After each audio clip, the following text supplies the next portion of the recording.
오늘 우리에게 주신 하나님의 말씀 보도록 하겠습니다. 오늘 우리에게 주신 하나님의 말씀은 창세기 41장 37절로 57절까지 말씀입니다. 창세기 41장 37절로 57절까지 말씀입니다.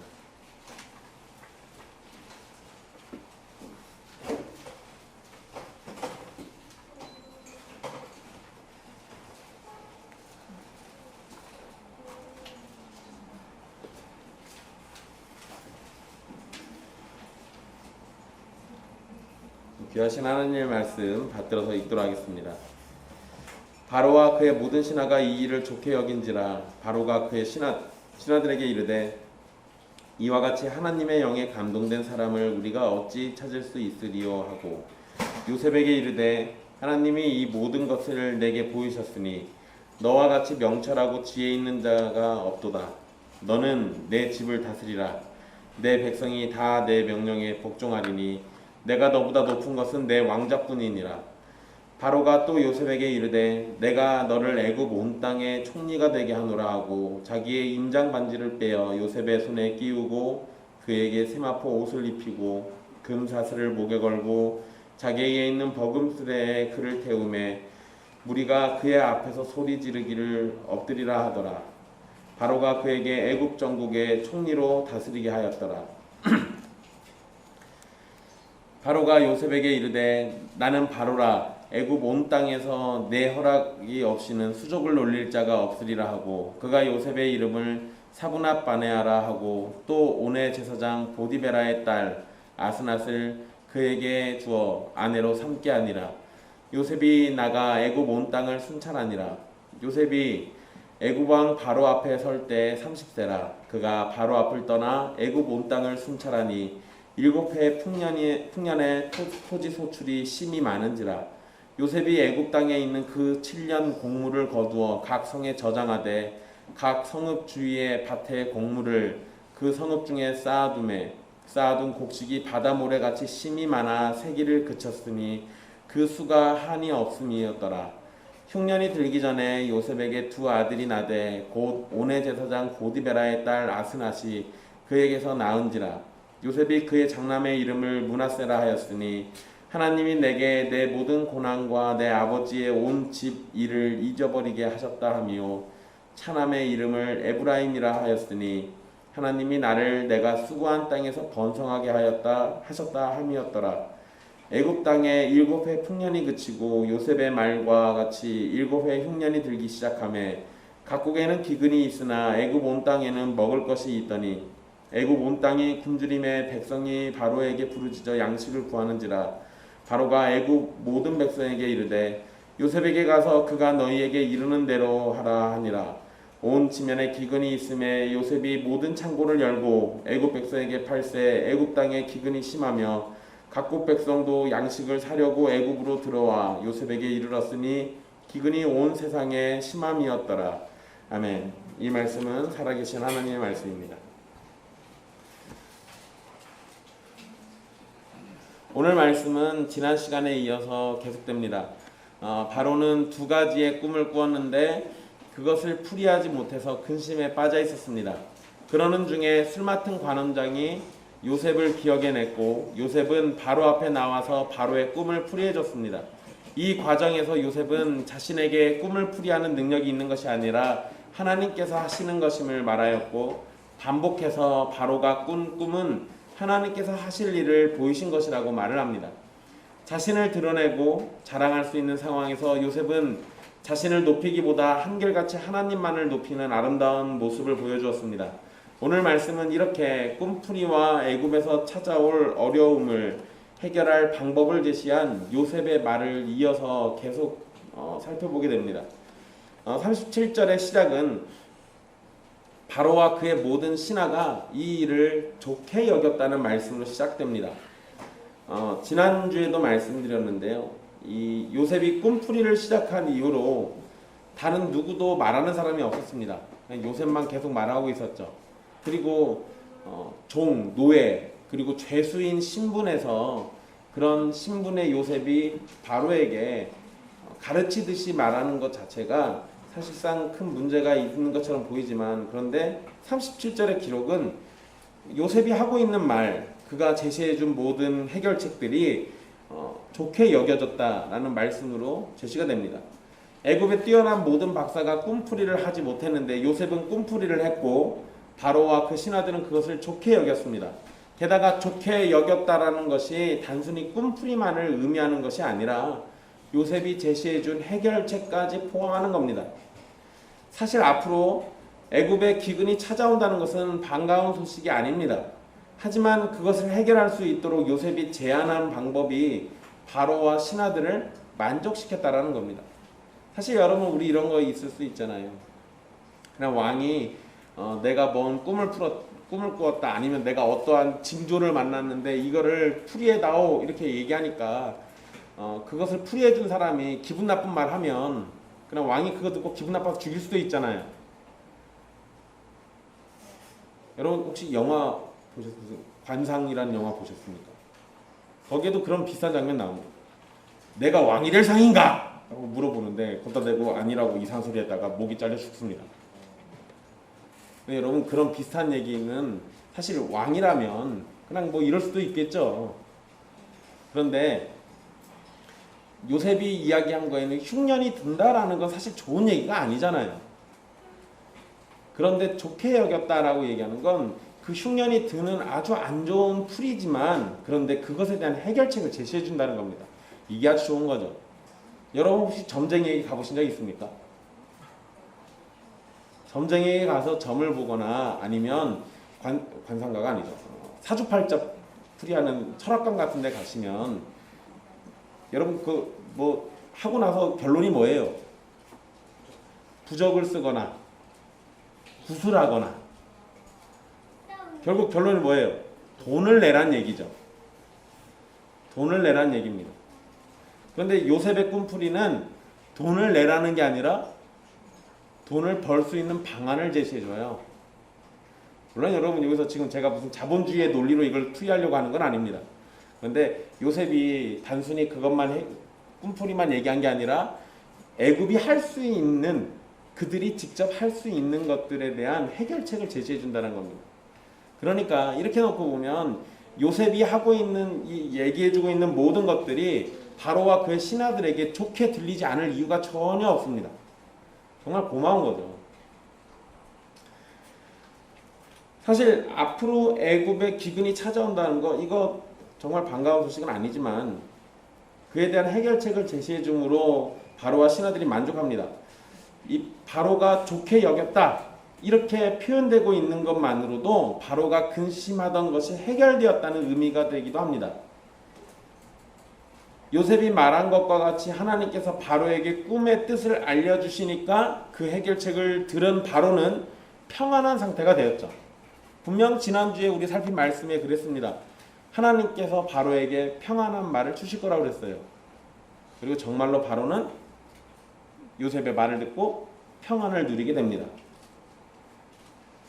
바로는 신하들에게 요셉을 가리켜서 38절에 이렇게 말하죠. 이와 같이 하나님의 영에 감동된 사람을 우리가 어찌 찾을 수 있으리요.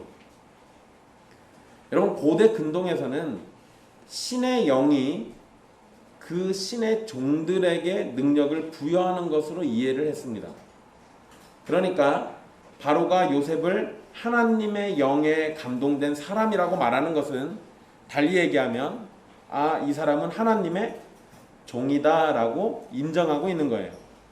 그런데 여러분 여기에서 또 우리는 하나님 나오니까 믿음 좋으신 분들은 요셉이 바로까지 전도해가지고 하나님에 대한 신앙을 고백하는구나라고 이렇게 말하기가 쉬운데요.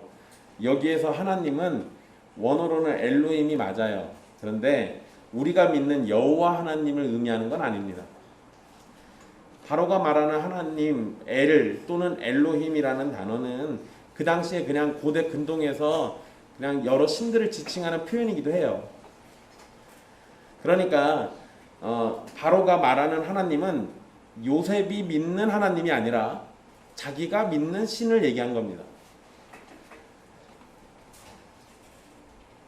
그러니 이런 상황이니까 이 부분을 또 바로가 막 하나님까지 이렇게 배우게 됐다고 너무 지나치게 볼 필요는 없습니다. 그런데 어쨌든 요셉이 신의 종으로 인정받은 건 분명한 사실이죠. 우리 입장에서는 여호와 하나님의 종이 되겠지만 바로의 입장에서는 다른 신의 종이 되는 겁니다. 뭐 그거는 어쩔 수 없어요. 여러분, 이게 바로가 만약에 정말로 여호와 하나님에 대한 신앙을 고백했더란다면, 그러면 요셉에게 아내를 줄 때 제사장의 딸을 주진 않았을 겁니다. 제사장의 딸을 주잖아요. 이 얘기는 그냥 자기가 믿거나 또는 알고 있는 어떤 전능한 신을 얘기하고 있는 거예요. 그러니까 그 이상의 의미를 부여할 필요는 없습니다. 어쨌든 근데 여러분, 하지만 죄수이고 노예인 요셉을 신의 종으로 인식한다? 이것만 가지고도 바로가 생각할 때 요셉은 죄가 없는 사람이다라고 인정한 겁니다. 신의 종이 죄인을 들었을 리가 없거든요. 그리고 이 요셉은 처음에 바로가 요셉을 만났을 때는 능력을 의심했죠.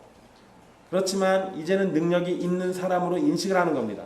그러니까 바로는 처음에 의심했던 그 모든 것들이 다 사라지고 이젠 요셉을 하나님의 종, 어떠한 전능한 신의 종으로 인식하고 있는 거예요.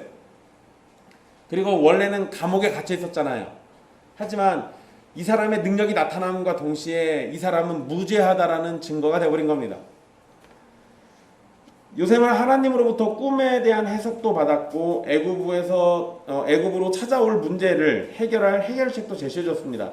애굽의 노예인 요셉이 애굽의 왕인 바로에게 조언을 한 행위, 지난번에 말씀드린 것처럼 정말로 위험한 행동이지만 그 행동으로 요셉은 하나님의 영에 감동된 사람이라는 사실을 더욱 분명히 보여주게 된 거예요. 그래서 바로는 요셉을 명철하고 지혜 있는 자라고 부릅니다. 그런데 이렇게 말하기 전에 바로가 이러한 말을 합니다. 하나님이 이 모든 것을 내게 보이셨다. 하나님이 이 모든 것을 내게 보이셨다. 39절이죠. 그러니까 하나님이 이 모든 것을 내게 보이셨으니 라고 말하고 그 뒤에 너와 같이 명철하고 지혜 있는 자가 없다라고 얘기하잖아요. 그러니까 이건요, 여러분 순서만 잘 이해하시면 쉬워요. 하나님께서 이 모든 걸 내게 보이셨다, 이 말을 놓고 생각해 보면 하나님이 이 요셉이라는 자와 함께하는구나 라고 인식하고 있는 거예요. 즉 하나님께서 함께하는 사람이기 때문에 요셉에게 명철과 지혜가 있다라는 거죠.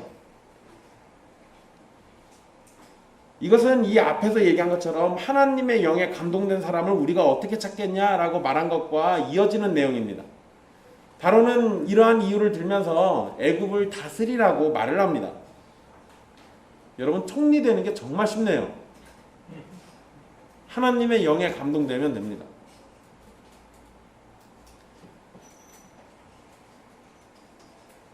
바로가 요셉을 애굽 전역을 다스리도록 이렇게 지시하고요. 그리고 바로의 백성이 요셉의 명령에 복종할 것이고 자신이 높은 것은 왕자뿐이다 라고 이렇게 얘기를 합니다. 그러니까 여러분, 이건 약간 좀 우리가 어디서 들은 듯한 얘기예요. 보디발 이야기에서도 그 애굽의 시위대장 보디발 집에 갔을 때, 그때도 보디발 다음이었어요. 집안의 총무였으니까. 그리고 사적인 걸 제외한 나머지 모든 거는 다 요셉이 다 관리할 수 있었습니다. 근데 여기서도 지금 바로가 하는 얘기가 내가 너보다 높은 거는 내가 앉아있는 이 의자밖에 없어 라고 얘기하잖아요. 그러니까 이전에 있었던 그런 요셉의 경험들은 지금 이 바로의 궁궐에서 총리가 되는 이 일을 위해서 준비되는 그 과정이었다라고 우리가 이해할 수 있습니다. 어쨌든 바로는 요셉을 왕 다음으로 높은 자리에 임명을 하게 됩니다. 근데 여러분, 우리는 이 장면에서 기억해야 할 것이 꼭 하나 있어요. 바로는 요셉을 애굽의 총리로 세웠습니다. 그러나 이것은 요셉이 대단한 사람이기 때문에 또는 훌륭했기 때문에가 아니라 순전히 하나님께서 함께 하시고 하나님의 영에 감동된 사람이기 때문에 그렇게 한 거라는 겁니다. 이 부분을 놓치지 마십시오. 41절 마지막에 보시면 총리가 되게 하노라 라고 이렇게 돼 있잖아요. 그 되게 하노라 이런 표현이 나오는데, 이것은 요셉이 스스로를 총리가 되게 한 것이 아니라 바로의 명령으로 인해서 된 일이라는 것을 우리에게 알려주죠. 이건 너무나도 당연한 겁니다. 그런데 바로는 하나님의 영에 감동된 사람이기 때문에 요셉을 총리가 되게 한 겁니다.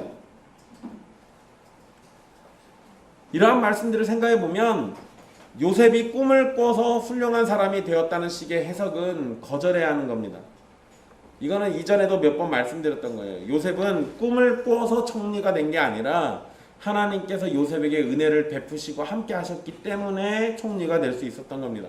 순전히 하나님의 은혜라는 거예요. 순전히 하나님의 은혜라는 겁니다. 여러분, 우리 방학 때쯤 되면 아이들 수련회 보내는 문제들이 벌어지잖아요.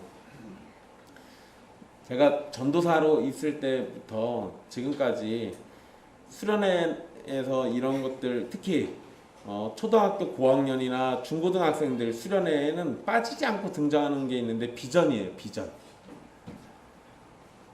그래서 비전 수련회라고 아예 그냥 그런 수련회도 있죠. 비전 캠프라고 하죠. 우리 전주에서 항상 하는 거예요. 근데 그 비전 캠프에서 나오는 것 중에 빠지지 않는 단골 주제가 요셉입니다. 요셉이 꿈을 꾸었기 때문에, 꿈을 갖고 있었기 때문에 애굽의 총리가 됐다. 네, 여러분, 요셉은 꿈을 가진 게 아니라 가짐을 당한 거죠. 하나님이 그냥 주신 거잖아요. 내가 이렇게 돼야겠다가 아니었어요. 여러분, 물론 요셉이 그랬던 적이 있죠. 꿈을 꾸고 난 다음에 형들한테 자랑할 때 보십시오, 이거 보십시오 하면서 자랑하잖아요. 그랬다가 무슨 일 벌어졌습니까? 형들의 미움받아서 종으로 팔림 당하잖아요. 그것을 자기 걸로 인식했을 때는 악한 일이 벌어지고요. 그것을 내던지고 하나님께 순종하는 모습으로 살고 있을 때는 역으로 하나님께서 그에게 은혜를 주셔서 총리가 되게 하신다고요. 이런 걸 생각해 보면 우리가 요셉처럼 무슨 일이 잘 풀려가지고 나중에 총리가 되든지 되지 않든지 이것을 내가 무언가를 했기 때문에 된다라는 식으로 인식하는 것이 아니라 모든 것들이 다 하나님의 은혜니까, 내가 높은 자리에 있다 한들 또는 내가 낮은 자리에 있다 한들 그저 우리가 할 수 있는 거는 하나님의 은혜를 감사하는 겁니다. 내가 내 자리에서 최선을 다하고 있다가 주께서 은혜 베푸셔서 높은 자리로 올라가게 하신다면 그것 또한 감사할 일이고, 또 내가 있던 자리에서 최선을 다하고 있다가 주께서 은혜 베푸셔서 나를 높은 자리로 안 보내시면 그것 또한 또 내가 감사할 일이죠. 그러지 않겠습니까? 여러분들이 보실 때는 제가 명예욕이 높은 사람인 것 같습니까? 안 높은 사람 같습니까? 저는 기가 막히게 감투 욕심이 있는 사람입니다. 지금은 주님의 은혜로 그냥 예길교회 목사로 만족하고 있는 거예요. 원래 저는 어디에서 감투 쓰고 완장 차고 하는 거 되게 좋아합니다. 시대만 잘 만났으면 이완용보다 제가 좀 더 나을 수도 있었어요. 미안해, 내가 나라 팔아먹을 수도 있었단 얘기야. 네, 여러분, 주께서 저를 사랑하시니까 더 높은 자리에 안 보내시는 거예요. 그리고 저한테는 예길교회 목사보다 더 높은 자리가 없어요. 어쨌든 우리가 기억할 수 있는 건 요셉이 총리가 된 거에는 하나님의 은혜밖엔 그것을 설명할 길이 없다는 겁니다. 바로는 요셉을 애굽의 총리가 되게 하겠다고 말을 하죠. 지금 바로가 이렇게 시키고 있는 거잖아요. 그러니까 바로의 마음을 움직이신 거는 하나님의 은혜밖에 안 돼요. 왜냐하면 바로 앞전에서의 장면은 바로가 요셉을 무시했었단 말이에요. 근데 순식간에 그 마음이 변했잖아요. 사람 마음이 쉽게 변합니까? 하나님의 은혜로만 가능한 거죠. 어쨌든 애굽의 총리가 되게 하겠다고 말을 하고 난 다음에 자신의 임장 반지를 빼서 요셉에게 끼워주고 세마포 옷을 입히고 금 사슬을 목에 걸어줍니다. 여러분, 임장 반지는 왕의 권위를 상징하죠. 그리고 실제로 여러분 이 반지는 빼가지고 도장 찍을 때 쓰는 거예요. 그러니까 이 반지가 있으면 이게 무슨 역할을 하는 겁니까? 우리로 치면은 그래, 왕 역할이야, 맞아. 그냥 가정집으로 치면은 거의 이건 인감도장 같은 거죠. 아들이 갑자기 인감도장을 달라고 한다. 마음이 좀 불안하죠.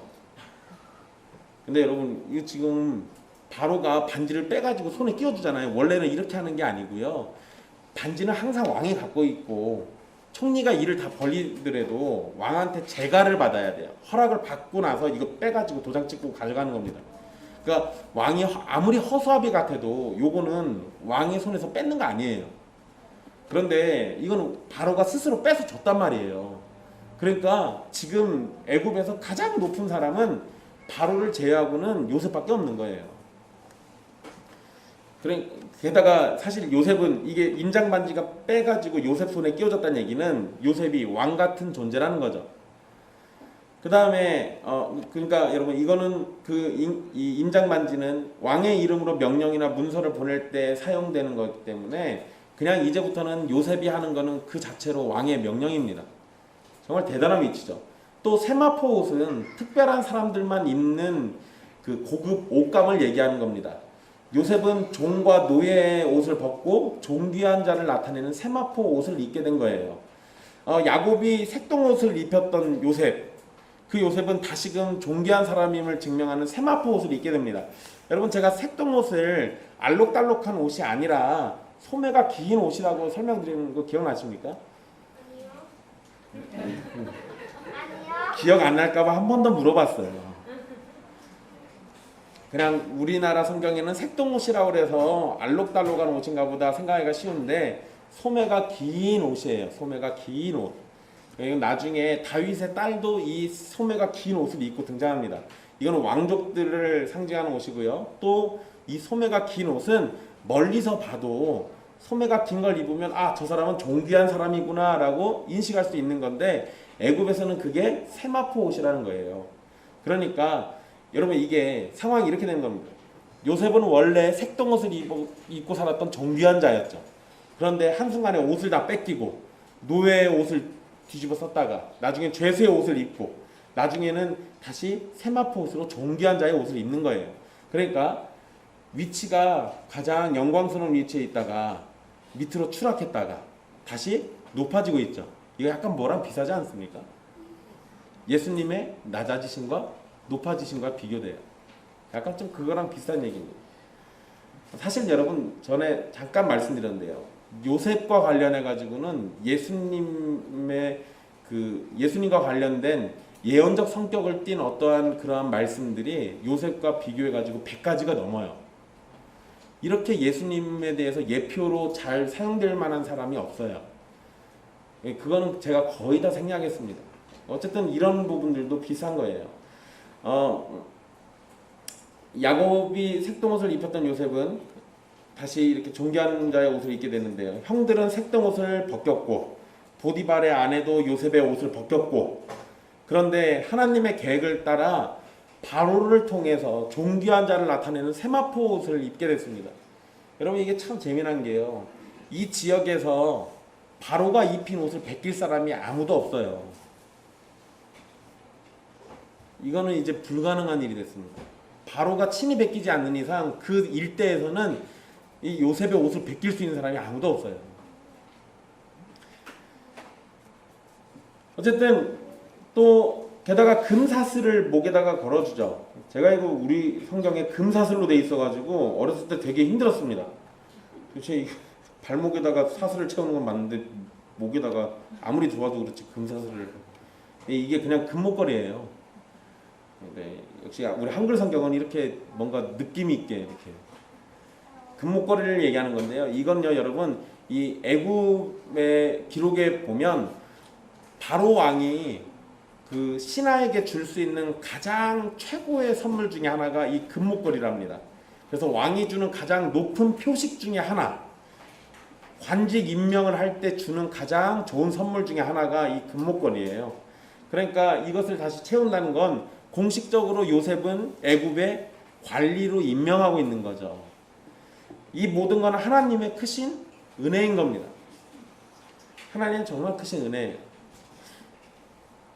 바로는 요셉을 총리로 임명한 후에 버금 수레를 또 태우게 됩니다. 여러분 이 버금이라는 말은 두 번째로 높은 위치를 의미하는 단어예요. 그러니까 버금 수레 이러면 왕 다음으로 높은 사람이 타는 수레를 얘기합니다. 그리고 이 수레를 태우고 사람들 앞을 지나가게 했고요. 그리고 모든 사람이 요셉 앞에서 엎드리게 됩니다. 요셉은 참으로 존귀한 사람이 된 거예요.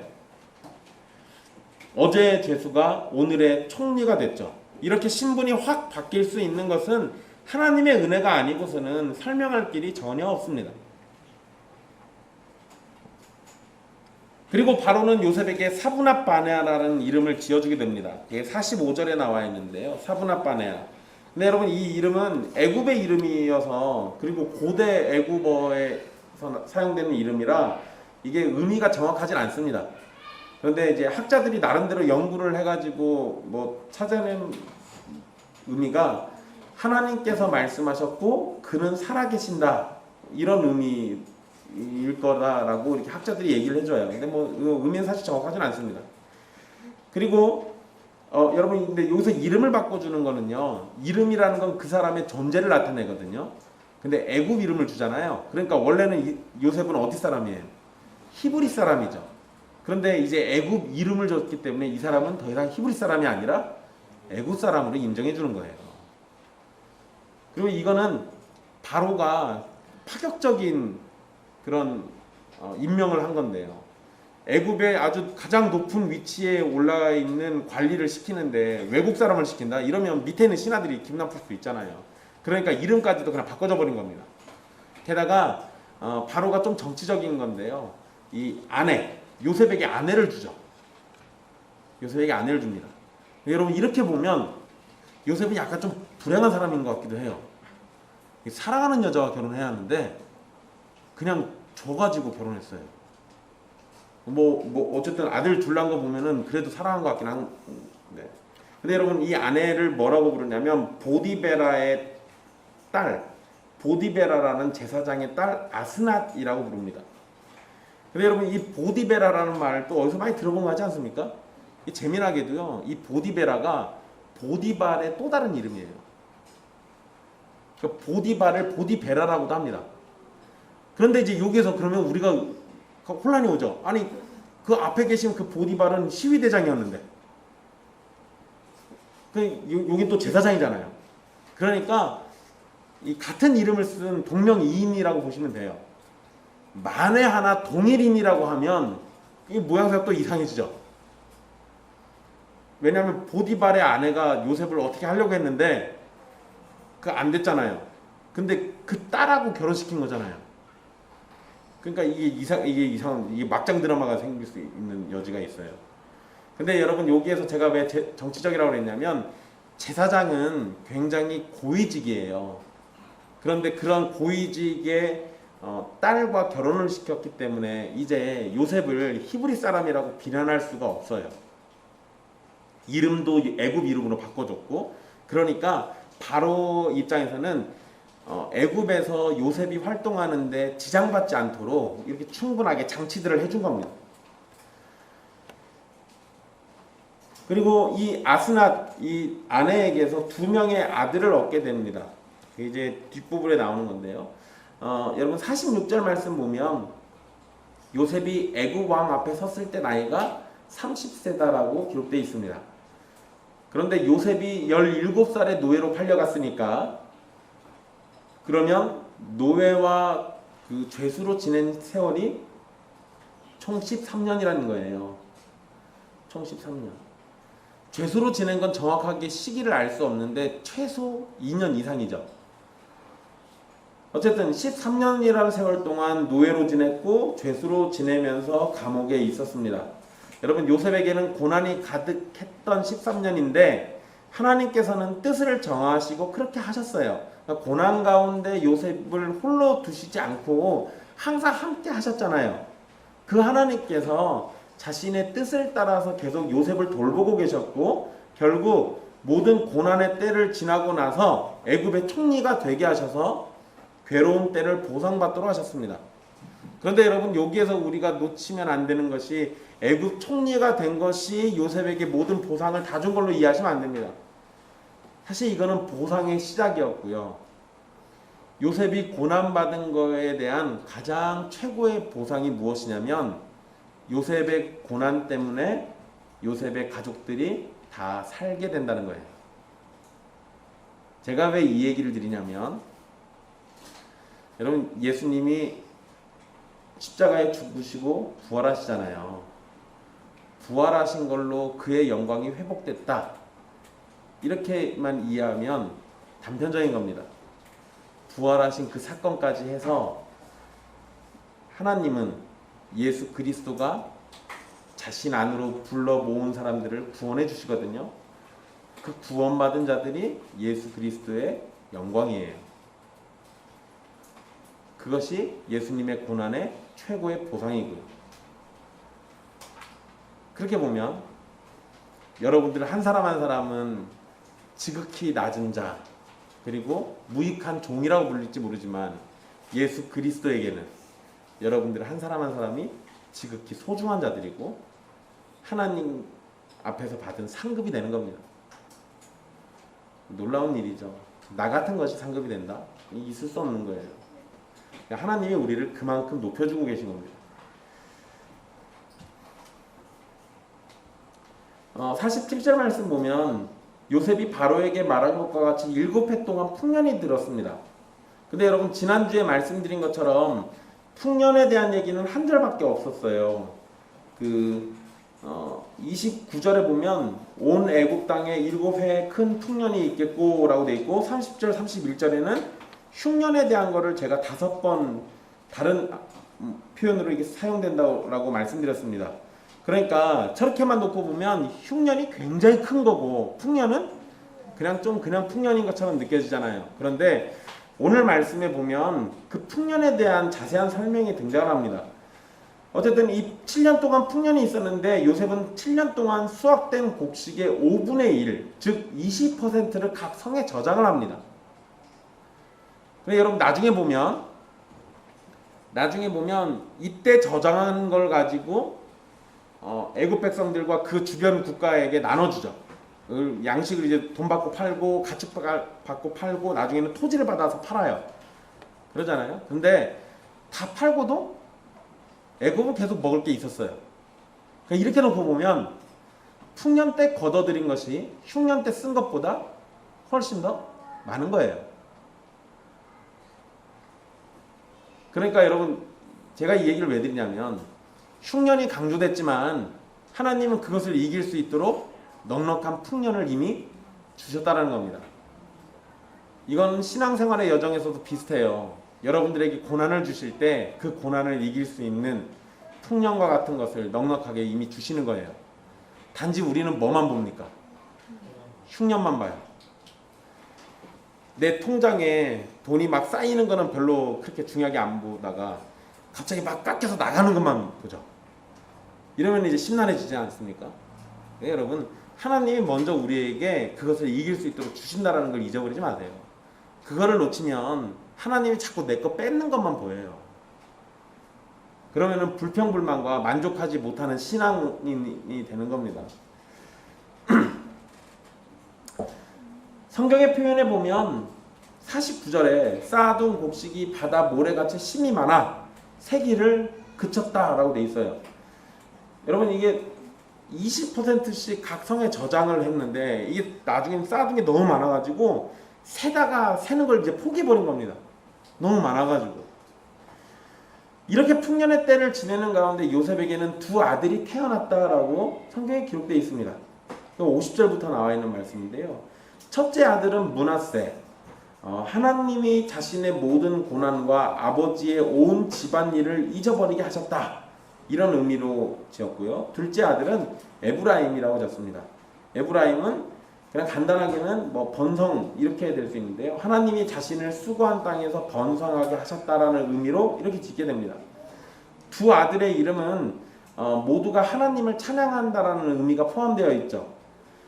첫째 아들은 이 첫째 아들 태어나면서 내가 받았던 고난과 어려운 것들을 다 잊어버릴 만큼 그 은혜가 크다라는 거잖아요.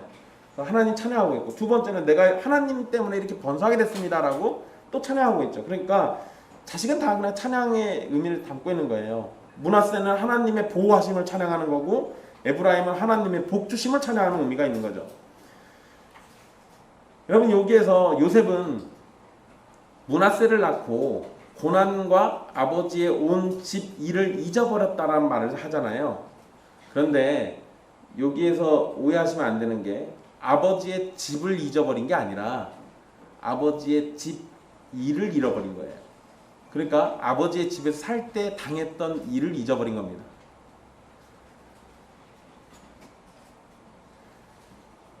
아버지의 집을 잊어버린 게 아니에요. 그래서 두 아들의 이름을 히브리식으로 이름을 지었던 겁니다. 지금 이제 그냥 완전히 애굽 사람이잖아요. 근데 애굽식으로 이름을 안 지었다고요. 비록 지난 과거에 겪었던 고난과 아버지의 집에서 있었던 일들, 그런 것들이 굉장히 컸는데 그것은 잊었을지 몰라도 그때 받았던 그 괴로움들은 잊어버렸을지 몰라도 요셉의 마음속에 아버지의 집을 향한 그리움은 잊혀지지가 않았던 거예요. 그리고 자신이 히브리 사람이라는 사실도 잊지 않으려고 노력한 걸로 보입니다. 그러니까 아들들의 이름을 히브리식으로 지었던 겁니다. 성경은 요셉의 두 아들에 대한 정보를 제공해 준 후에 곧바로 애굽 땅에 7해 흉년이 들기 시작했다라는 말씀을 합니다. 이 흉년은 애굽에만 있었던 것이 아니라 주변 나라들까지 기근으로 힘들게 만들었습니다. 그리고 이 뒤에 나오게 되는데요. 이 흉년이 야곱의 가족들, 그러니까 요셉의 형제들에게까지도 영향을 주었다라고 성경에 기록되어 있습니다. 그러니까 요셉이 훌륭하게 준비해서 애굽에는 먹을 것이 많았는데 이것은 결국 그 자신의 가족들이 다 사용하기 위한, 그러니까 가족들을 위한 하나의 준비 수단이 되었던 거죠. 그리고 여러분 55절 말씀 보면 애굽 온 땅이 굶주리게 되었다라고 성경에 기록하고 있습니다. 애굽의 백성들도 가지고 있던 먹거리가 다 떨어진 거예요. 근데 여러분 이게 지혜가 있는 사람 같으면 정황을 잘 생각해 보세요. 바로가 갑자기 히브리 사람 데려다가 총리로 세워놓고 막 결혼도 시켜주고 그 다음에 그 사람이 난데없이 막 우리 막 풍년인데 20%씩 막 세금을 걷더니 창고에다 막 쌓아둬요. 그리고 여러분 이게 지혜 있는 사람 같으면 어떻게 하겠습니까? 뭔 일이 있나 보다 싶어서 본인들도 준비하지 않겠어요? 근데 풍년일 때는 그것도 연달아 7년 내에 풍년이 있으면 사람들이 뭘 할까요? 내일을 안 봐요. 왜냐면 익숙해요. 풍년이 익숙하니까 내년에도 풍년이겠거니 생각합니다. 그러다가 일 터지죠. 근데 여러분 애국 사람들 보면요, 흉년이 시작하고 얼마 지나지 않아서 먹을 거리가 다 떨어졌어요. 그러니까 이 사람들은 준비를 안 한 거예요. 이게 사실 좀 치명적인 거죠.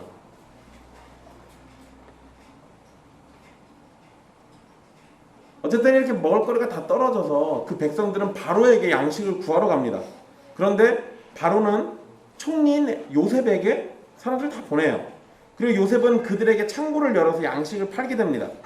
비록 여러분 돈을 받고 판 거긴 한데요, 애굽의 백성들에게 요셉은 구원자와 같은 존재였습니다. 요셉이 아니라면 흉년을 준비하지도 못했을 거고 다른 나라와 마찬가지로 먹을 것이 없어서 굶어 죽어야만 했기 때문이에요. 그러나 요셉은 하나님께서 보이시고 알려주신 대로 미리 양식을 준비했고 애굽 백성들은 굶주리지 않고 살아갈 수 있게 되었습니다. 그런데 57절에 보면 각국 백성도 양식을 사려고 애굽으로 와서 요셉에게 찾아왔다고 기록하고 있는데요. 이 말씀대로 하면 아까 앞에서 말씀드린 것처럼 애굽뿐만 아니라 주변 나라까지 기근이 심했다라는 걸 우리가 알 수 있습니다. 이제 요셉은 애굽을 넘어서 주변 모든 나라 백성들을 구원하는 구원자가 되어버렸어요. 여러분 하나님께서 아브라함에게 언약을 주신 일이 여러 번 있는데요. 처음에 아브라함을 부르셨을 때 창세기 12장인데요. 너로 인하여 이 땅의 모든 족속이 복을 받게 될 것이다 라고 말씀하셨습니다. 이 말씀이 요셉을 통해서 분명히 성취되고 있는 거죠. 아브라함과 그의 자손들로 인해서 이 땅의 모든 족속들이 복을 받게 됩니다. 물론 여러분 이 말씀은 궁극적으로 예수 그리스도를 통해서 구원받게 되는 이 땅에 구원받는 자들을 가리키는 겁니다. 그런데 가깝게는 아브라함으로 인해서 아브라함이 이전에 메소포타미아 연합군이 쳐들어와 가지고 자기 조카 롯도 가서 잡아가 버리고 이러면서 그 일대 소돔과 고모라 일대가 초토화됐었잖아요. 그때 아브라함이 쫓아가가지고 포로로 잡혀간 사람들 다 찾아오잖아요. 사실은 조카 롯 하나 때문에 시작한 일인데 아브라함이 주변 나라 사람들까지 다 데려와요. 그러니까 가깝게 보면 아브라함 때문에 주변 족속들이 복을 받고 있는 거죠. 이것이 그의 자손들에게까지도 이어진 거고 이 요셉에게서 이렇게도 나타납니다. 이것은 멀리 보면 예수 그리스도를 통해서 구원받게 되는 하나님의 구원 사역까지도 우리가 이야기할 수 있는 거고요. 만약에 여러분 술 맡은 관원장이 요셉을 잊어버리지 않고 자신이 복직됐을 때 바로에게 바로 알려줬더라면 그랬으면 어땠을까요? 무죄한 요셉을 풀어주고 요셉은 자유인이 됐겠죠. 그럼 요셉이 뭐 했겠습니까? 집으로 갔겠죠. 집으로 가면 애국과 주변 나라는 큰 기근이 왔을 때 해결을 못하고 다 같이 손가락 빨다가 죽었겠죠. 그러나 여러분 하나님의 계획은 술 맡은 관원장이 잊어버리는 거였고 바로는 꿈을 꿔서 근심하게 되는 겁니다. 아무도 꿈을 해결 못하는 상황에서 관원장이 그제서야 요셉을 기억하는 거고 요셉은 하나님께서 주신 능력으로 바로의 꿈을 해결해 주는 거예요. 우리는 이렇게 되는 것을 하나님의 섭리라고 말하는 겁니다. 물론 여러분 관원장이 술 맡은 관원장이 요셉을 잃어버린 것이 하나님의 어떠한 작용, 하나님의 일하심 때문에 능력 때문에 잊어버렸던 것인지 정확하게 안 나와요. 그런데 그게 그냥 단순히 술 맡은 관원장이 죄를 지어서 뭐 자기 표현으로는 죄를 졌다라고 얘기하잖아요. 그러니까 죄를 지어서 그냥 그렇게 잊어버린 상황, 그런 상황이었다면 하나님은 그것을 들어서 사용하셔서 자신의 뜻하신 바를 또 이루시잖아요. 어쨌든 어떠한 상황이든 하나님의 섭리 안에서 이 일이 벌어졌다라는 건 우리가 아주 단순하게 고백할 수 있는 내용이에요. 비록 요셉은 감옥에서 2년이라는 시간을 더 보내야만 했지만 그것은 요셉을 더 크고 위대한 일에 사용하시기 위한 기다림의 시간이었습니다. 이렇다 하나님의 뜻과 계획은 때때로 우리에게 기다릴 것을 요구하기도 합니다. 여러분 중에 고난의 시간을 보내는 분들이 계실 겁니다. 힘드시겠죠. 지치실 수도 있고요. 외롭고 슬프고 아무도 나의 이 괴로움을 몰라주는 것만 같아요. 지칠 수도 있습니다. 그러나 하나님께서 여러분에게 주신 고난이라면 그것은 정하신 때가 되었을 때 슬픔은 사라지고 우리에게 넘치는 기쁨과 하늘의 복을 누리는 이유가 될 것입니다.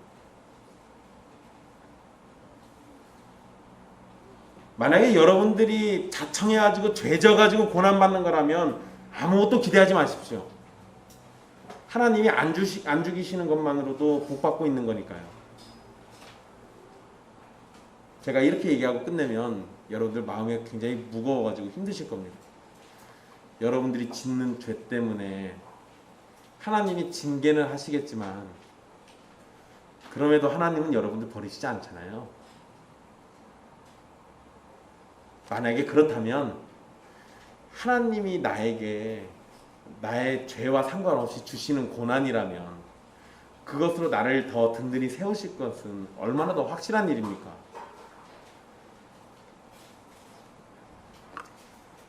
하나님께서는 기근으로부터 야곱의 집안과 애굽과 주변 민족들을 구원하시고자 요셉을 애굽으로 보내셨고 죄수가 된 요셉을 들어 사용하셔서 애굽의 총리가 되게 하셨습니다. 마찬가지로 우리는 하나님께서 이 세상을 구원하시기 위해 고난받는 종이신 예수 그리스도를 들어 왕으로 높이셨습니다. 하나님께서는 아브라함에게 약속하신 것이 요셉의 삶에서 성취로 나타나 모든 족속이 복을 받는 통로가 되게 했다면 마찬가지로 아브라함에게 하신 약속은 아브라함의 자손으로 오신 예수 그리스도를 통해서 더 위대하고 영광스럽고 더 찬란하게 성취되게 하셨어요. 하나님이 세상을 이처럼 사랑하사 독생자를 주셨으니 이는 그를 믿는 자마다 멸망하지 않고 영생을 얻게 하려 하심이라. 예수 그리스도는 모든 나라, 모든 민족이 복을 받는 통로가 되셨습니다.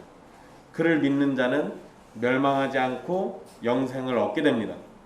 요셉은 하나님의 말씀을 바로에게 전해주는 선지자와 같았고 하나님께서 함께 하시며 하나님의 영에 감동된 자였습니다. 그런데 예수님은 하나님의 가장 위대한 선지자이시고 하나님 그 자체로 우리와 함께 하시는 분이셨고 하나님의 영으로 충만하신 분이셨죠. 고난받는 요셉을 통해서 애국과 주변 나라를 살리신 하나님은 고난받는 종 예수 그리스도를 통해서 온 세상을 살리도록 하셨습니다. 요셉이 먹을 것을 사람들에게 주어서 구원해 줬다면 예수님은 자신의 몸과 피를 흘리심으로 사람들에게 영원한 생명을 주셨습니다. 요셉이 13년 동안 고난으로 보냈지만 결국 총리가 되면서 보상을 받았던 것처럼 예수 그리스도께서는 지상에 33년이라는 시간을 완전한 순종과 철저한 낮아지심으로 보내셨고 끝까지 사랑하신 자신의 백성들을 구원하셨고 모든 이름 위에 뛰어난 이름을 아버지 하나님께 받으셔서 세상의 모든 무릎이 예수의 이름 앞에 꿇게 하신 보상을 받게 되었습니다. 요셉의 고난과 높아짐은 예수 그리스도의 고난과 높아짐을 희미하게 보여줍니다. 그러나 분명히 다른 점이 있죠. 요셉은 고난을 스스로 찾아 들어간 건 아닙니다. 그러나 우리 주 예수 그리스도는 자기를 비워 종의 형체를 가지사 사람들과 같이 되셨죠. 고난 속으로 스스로 들어가셨어요. 그리고 사람의 모양으로 나타나서 자기를 낮추시고 죽기까지 복종하십니다. 예수님은 고난의 삶을 스스로 찾아 내려오셨어요. 그 고난은 죽음으로까지 이어져 있습니다. 그리고 예수님은 이미 그것을 알고 계셨어요. 그런데도 스스로 낮아지셨다고요.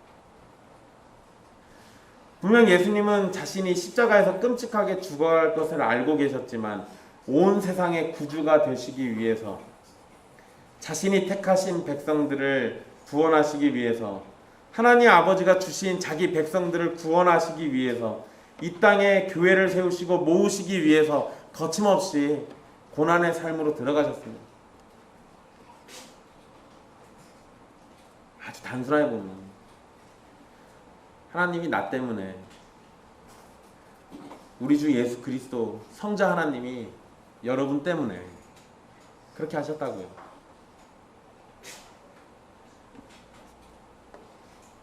그러나 요셉이 고난 이후에 높아졌던 것처럼 우리 주 예수 그리스도께서도 하늘 보좌에까지 높아지셨습니다. 요셉의 삶은 우리를 예수 그리스도의 삶을 돌아보도록 이끌어줍니다. 그리고 우리를 위해서 낮아지시고 죽으시고 높아지신 예수님을 생각나게 하고 우리를 겸손하게 만들기도 합니다. 동시에 요셉에게도 예수님에게도 낮아진 가운데 높아짐을 경험하도록 하시는 하나님의 일하심을 또 보게 돼요. 하나님께서는 약할 때 강함을 드러내시고 가난할 때 부함을 드러내시게 하십니다. 이러한 진리를 깨달은 사도 바울은 고린도후서 12장 9절로 10절에 이렇게 말씀을 기록했습니다. 나에게 이르시기를 내 은혜가 내게 족하도다. 이는 내 능력이 약한 데서 온전하여짐이라 하신지라. 그러므로 도리어 크게 기뻐함으로 나의 여러 약한 것들에 대하여 자랑하리니 이는 그리스도의 능력이 내게 머물게 하려 함이라. 그러므로 내가 그리스도를 위하여 약한 것들과 능욕과 궁핍과 박해와 곤고를 기뻐하노니 이는 내가 약한 그때의 강함이라. 아멘. 하나님께서 우리를 약하게 만드신다면 바로 그때가 그리스도의 능력이 약한 우리를 통해서 강하게 나타날 때입니다. 그러니까 하나님이 나를 약하게 만드는 것을 두려워할 이유가 없다고요. 그리스도를 위해서 약해지는 걸 두려워하지 마십시오. 우리가 사는 세상은 강한 자가 되기를 바라고 그렇게 되려고 노력하고 또 자식들도 그렇게 키우지 않습니까? 여러분 그게 잘못된 건 아니에요. 그걸 전부 다 잘못됐다고 말할 수는 없는데요. 성경의 진리가 살아나도록 우리의 약함을 그대로 그냥 받아들이는 것도 필요한 겁니다. 여러분 그걸 못 받아들이면 뭘 할까요? 꾸미죠. 자신을 꾸며요. 자신을 치장합니다. 그러면서 사람들에게 내가 아닌 또 다른 꾸며진 나를 자꾸 드러내 보이려고 그래요. 그러다가 문제 터지는 겁니다.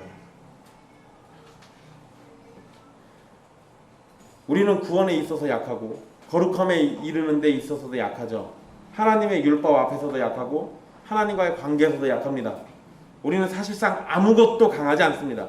그렇지만 우리는 마치 자신의 꿈을 자랑하면서 대단한 존재처럼 스스로를 여겼던 요셉처럼 자신이 강한 사람인 것으로 생각을 해요.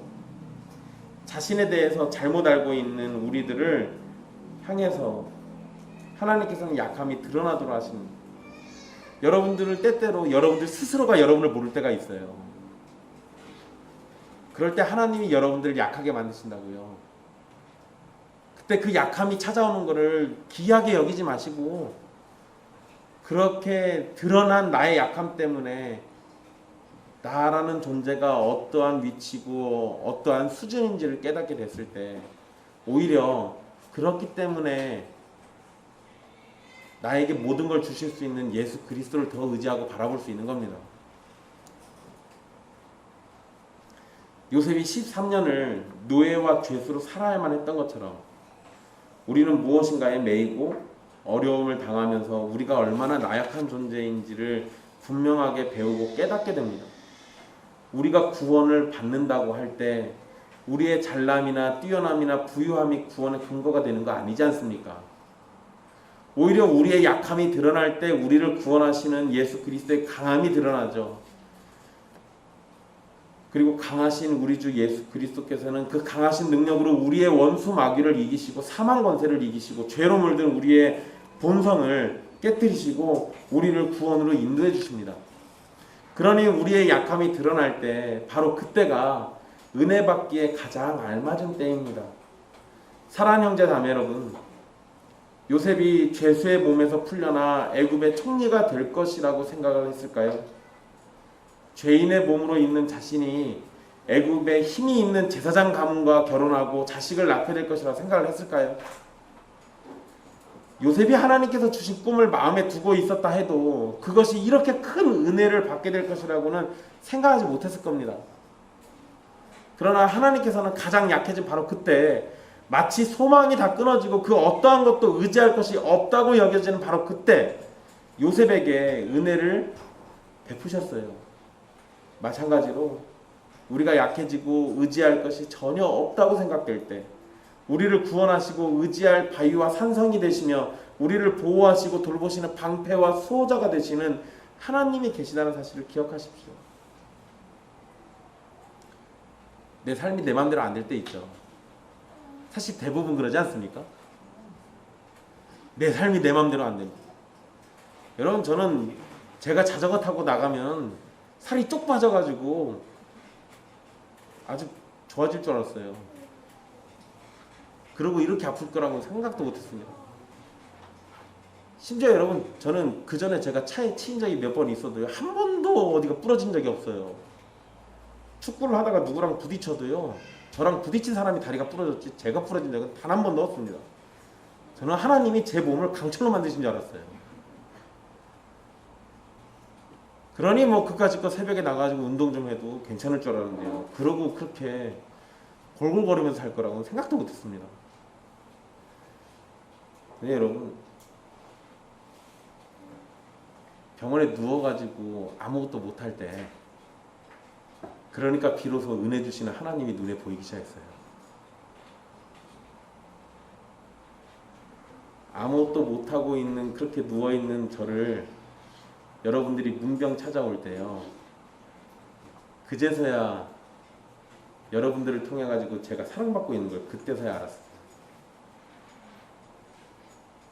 그냥 그런 일 없이 제가 잘 나갔으면요 제 마음속에 여러분들이 저를 사랑한다는 건 눈꽃만큼도 몰랐을 겁니다. 제가 아주 잘해가지고 옛길교회 잘 되는 줄 알았을 거예요. 살짝 목에 힘도 들어가긴 했었습니다.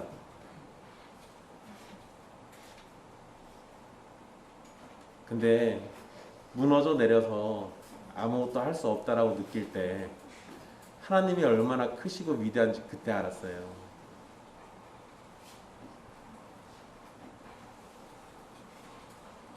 요셉의 하나님이 저의 하나님이시고 여러분의 하나님이십니다. 예수 그리스도를 무덤에서 일으키시고 하나님 우편에 앉도록 하신 하나님께서 그리스도 안에 있는 우리도 약할 때 강하게 하시고 가난할 때 부하게 하실 겁니다. 세상은 우리를 짓누르고 넘어뜨리려 할 때 주께서는 우리를 든든히 세워주실 겁니다. 그러니 은혜 주시기를 멈추지 않으시는 우리 하나님 바라보십시오. 그 하나님이 여러분에게 고난을 줍니까? 그 고난은 여러분들을 더 강하게, 더 부하게, 더 찬란하게 만들어줄 겁니다. 기도하겠습니다.